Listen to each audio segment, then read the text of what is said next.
بسم اللہ الرحمن الرحیم۔ خواتین و حضرات،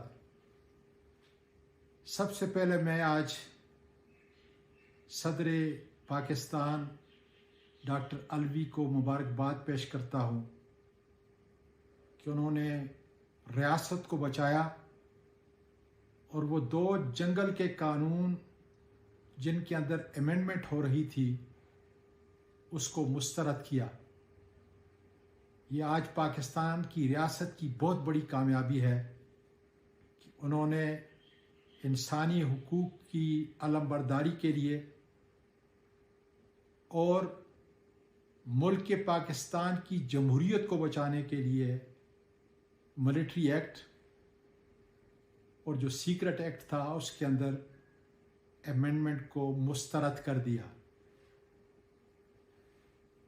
دوسری بات، اسی جنگل کے قانون کے تحت اور چونکہ آج ریاست ہے نہیں،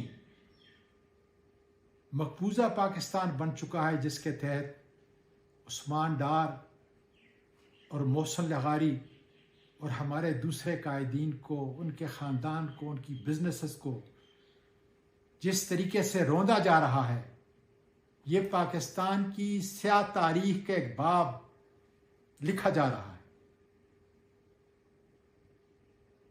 میں چیف جسٹس آف پاکستان سے گزارش کرتا ہوں کہ انسانی بنیادی حقوق کی دھجیاں اڑ رہی ہیں، خدارا اپنے آئین کے حق کو اور اس کی ادائیگی کو یقینی بنائیں اور اس قسم کے واقعات کی روک تھام کریں۔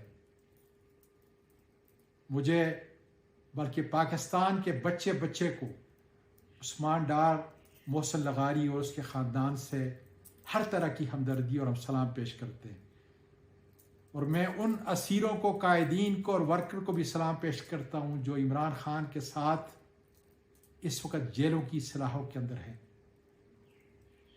سائفر کے بارے میں جناب چیف جسٹس صاحب جوڈیشل کمیشن بنا دیجئے تو دودھ کا دودھ اور پانی کا پانی ہو جائے گا۔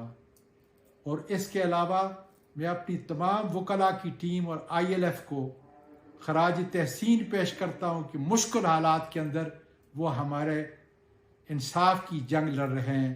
پاکستان پائندہ باد۔